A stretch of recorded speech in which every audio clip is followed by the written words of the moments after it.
Gimana Mbak, ngelihat landscape dari beauty industry yang saat ini udah beda banget dibanding dulu ketika Wardah Muncul dimulai dan ya. juga Wardah mulai growing tahun 2008. Sekarang even semua orang tuh bisa loh Mbak bikin beauty brand gitu ya. Macron kan di mana-mana, Mhm, Estasnya udah di mana-mana. mhm. Melihat pasar yang sangat-sangat saturated ini, Mbak Sari seperti apa melihatnya?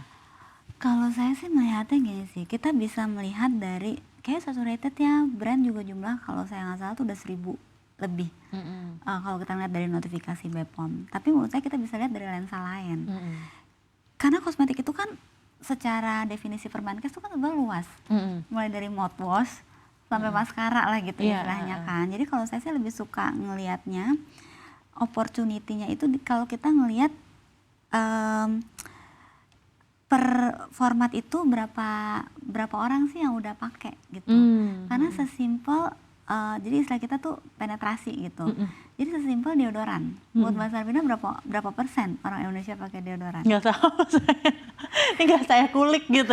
Karena kan kalau kita ngeliat itu aja kita kan ngeliat Iya, heeh, deodoran very heeh, common benar gitu kan, benar, kayak heeh, brand udah banyak, heeh, kayaknya nggak ada sesuatu yang baru juga heeh, in term of format dan lain-lain. Tapi kalau kita ngeliatnya, oh orang yang pakai deodoran tuh baru 30% loh.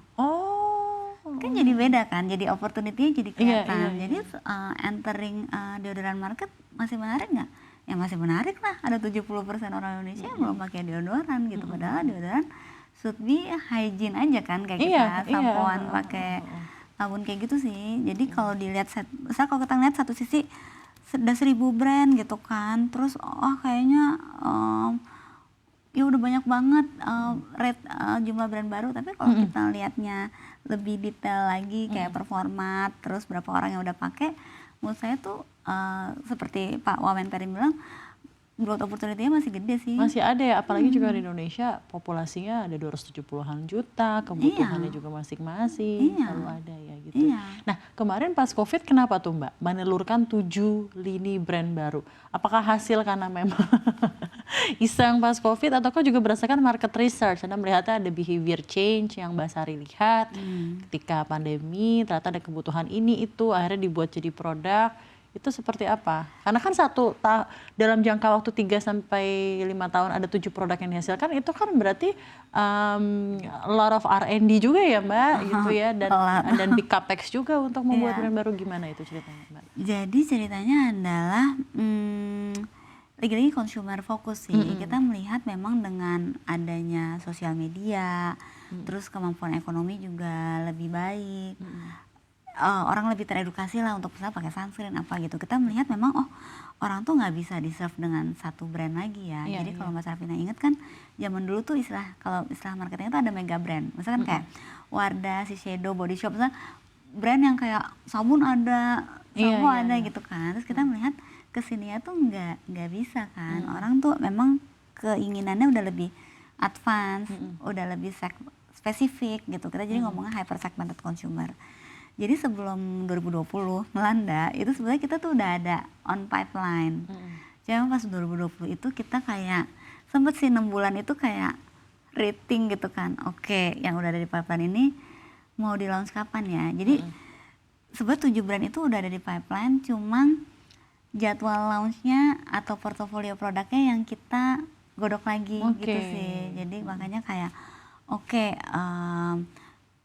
kayak waktu itu tuh jujur kita yang pertama itu OMG gitu kan. mhm, Jadi kosmetik dengan harga terjangkau lah mhm gitu. Karena mhm, waktu itu kan kita ternyata pandemi, mungkin orang juga belanja mhm, makeupnya mengecil. Jadi kayak gitu-gitu sih Mbak Sarvina waktu itu yang kita lihat. Tapi lagi karena kita ngeliatnya waktu itu dari penetrasi atau dari behavior, mhm. kita emang masih believe walaupun mobilitas itu terbatas, tapi semua orang masih masih pakai kok, masih pakai Mhm. kosmetik Apalagi gitu. sekarang juga banyak yang bilang ada apa ya, term namanya lipstick economy atau apa gitu, di mana Oke, kadang mungkin. orang-orang gitu ya dengan ada banyaknya challenge di ekonomi secara keseluruhan, justru malah industri kecantikan itu malah flourishing, malah lebih baik karena ada level psikologis pemilihan orang lebih memutuskan untuk membeli hal-hal yang menyenangkan dirinya, tapi dengan harga yang affordable, tetap terlihat cantik, regardless ada apapun challenge di ekonomi. Jadi memang ada termnya sendiri gitu loh Mbak, yang namanya lipstick economy Iya, apa-apa iya, gitu iya, ya. iya, iya. Jadi memang mau gimana pun juga melewati badai ekonomi atau apapun, industri kecantikan ternyata masih tetap bisa